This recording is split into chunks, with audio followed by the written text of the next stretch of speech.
and I started to panic. A lot of anxiety appeared. I was really freaking out.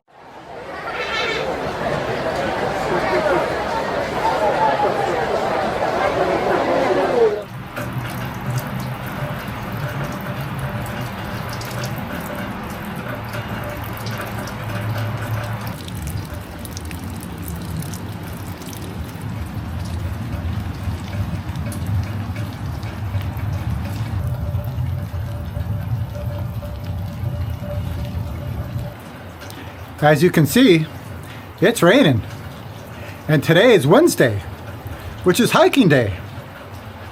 The question is, should I hike in the rain today?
Well, this is a lot of rain, more than I was expecting. I do have my raincoat and my rain pants. Now, this trail, I just didn't randomly pick this one, but I did ask a community of hikers in the Bay Area about what hikes to do in the rain. This was recommended because, you know, obviously you want to go to something that's safe. So we're just going to check the conditions, make sure everything is okay and clear before we continue. So let's check it out.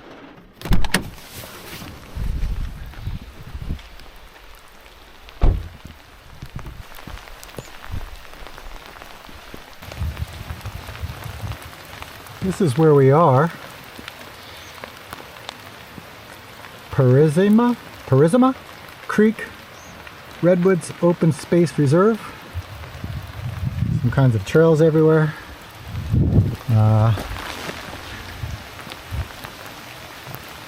Let's see. Alright, so we have a trail seasonally closed, but it says closed to bicycles and horses. Due to wet conditions, which this is, open to hiking only, so that's a good sign. Okay, so this is crazy. Let's do this.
Well, it started to rain again, so I had to find some shelter. So here I am. I'm actually surprised that nothing broke on this hike today. I'm very grateful for that. I was talking to my son last week about facing our problems. You know, we can either face it and deal with what's appearing, or we can run away from them. I talk a lot about this in my videos about letting go and be present with what's appearing in the moment. And I think this term letting go, whatever we say about it, it's really hard to talk about, to be honest. In one of my recent videos, somebody asked me about letting go, because usually I think what people think when they hear this term letting go means to forget about or to ignore or to push away. But the way I look at letting go is not touching, just being with what's appearing. It's very difficult to talk about. It's kind of like if I talked about how to fall asleep. Whatever I say about it, eventually it comes to actually doing it. We lie down and how do you fall asleep? You just do it. In many of my videos, I talk about letting go and being present with what's appearing, but what if we can't do that? So when I was talking to my son about all of this stuff, I was reminded of when I first started practicing. I had a lot of anxiety, a lot of confusion, a lot of anger, and some fear, I would say. And I think within 6 months of starting Zen practice, I decided to do a 3-month retreat in Korea. So I made a decision to purposely put myself in a situation that wasn't very comfortable. It was actually quite difficult.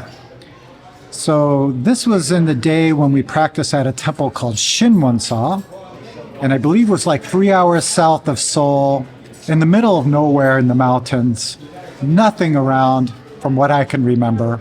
And also the conditions were, I would say tough, but actually the conditions were quite simple. First off, the schedule was pretty intense. I believe at that time we were waking up at 3:45 a.m. and then starting practice at 4 a.m. And we doing meditation all day. There are breaks in between sessions. I believe to end around 8:30 p.m. or so at night. And there was 20 people at the retreat. There was no coming and going, so you had to sit the whole 90 days. The women slept in one big room, and all of the men slept in the meditation room. So that in itself was quite a challenge. People snoring and having bad dreams and talking in their sleep. Also, the bathroom situation was also very challenging because they only had outhouses. And the outhouse was about maybe a 1 minute walk from the meditation room. So you'd get up in the morning, and this is during winter time, it's very cold, and you'd walk to the outhouse, and then you would do what you had to do. It was very cold, so it was kind of difficult to actually go to the bathroom. Also, there were no laundry machines at this temple, so everything you had to do was by hand. And they would give you some gloves because you had to take your clothes and go to the river and use that water to wash your clothes in a big bucket. So the water was very cold, and we had 2 layers of gloves. The food situation was also quite simple. A lot of the times we just had mung bean soup. It was kind of like a clear broth with mung beans in it.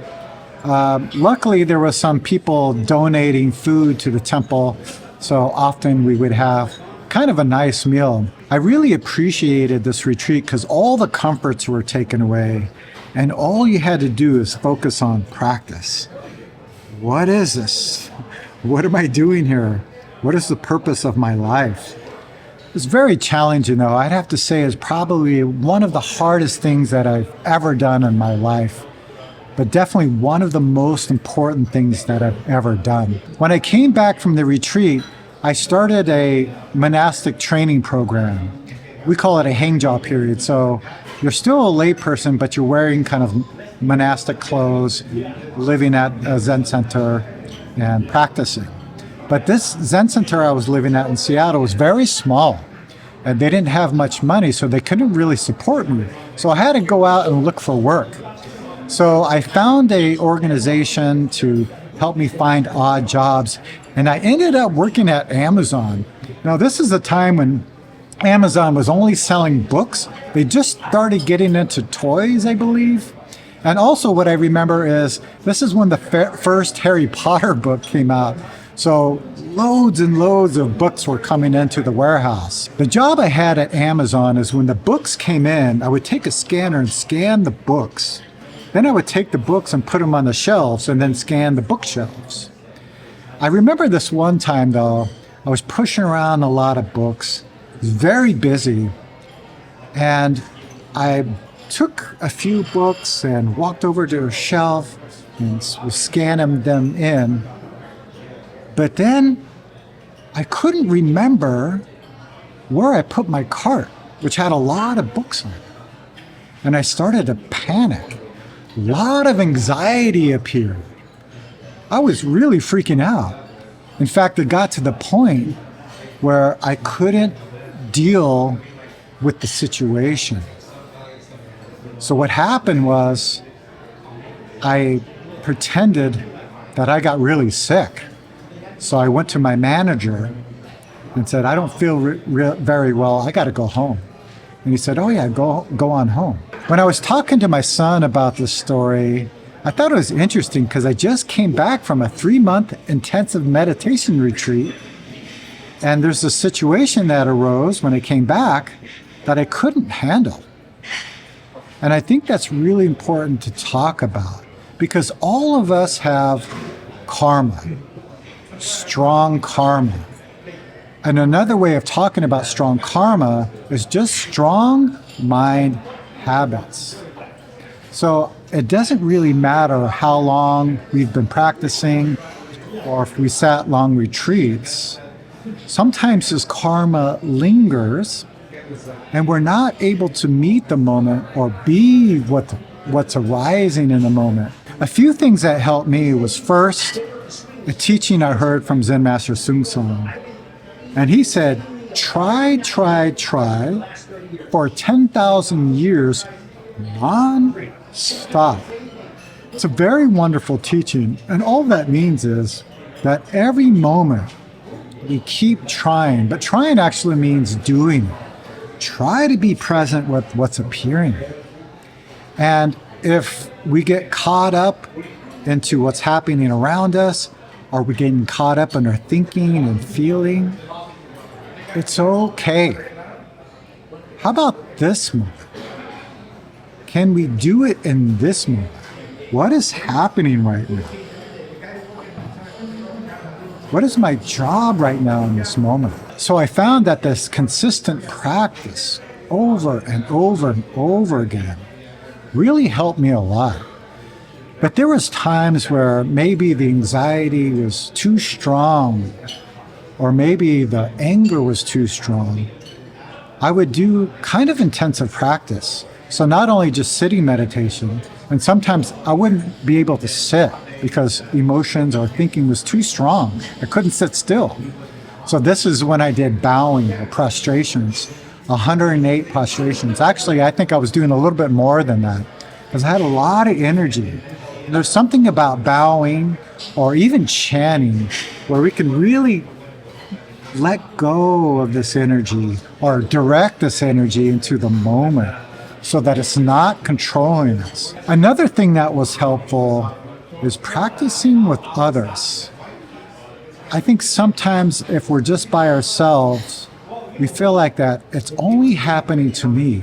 Why is this happening to me and nobody else? But I think we realize when we start practicing with people, having a sangha to communicate and to talk to about all of these things, we realize that everybody is struggling in some way or another. It may look different from the outside, but on the inside it's the same. We all have strong mind habits. So if you find yourself overwhelmed in the moment, try pausing, taking a deep breath in, very long breath out. Maybe calling a loved one or a dear friend is something you can do. Having a consistent practice, keep showing up over and over and over again, is really beneficial. I was thinking about how I handle things now compared to a long time ago. And I'd have to say that the feelings sometimes are still intense, or the thinking is still intense. I was reminded of a situation that happened in 2018 or 19, somewhere around there. It was very intense, and I really wanted to run away from it all. But because of the practicing and digesting my experience, and really kind of understanding my karma, or seeing my mind habits clearly, I was able to be with it. But it wasn't easy, I'd have to say. It took a lot of effort, a lot of curiosity, a lot of trust and faith to look at it for what it was. If you're not able to be present in the moment, it's okay. We have tools to help us relieve this intensity. Connect with Dharma friends, family, or maybe you have some close friends you can talk to and see that you're not alone in the suffering. Those are my thoughts for the day. I hope you enjoyed this journey. If this video was helpful, let me know down in the comments. Also, please feel free to reach out anytime if you have questions about your practice, meditation life, any kind of question. And as always, I will see you very soon.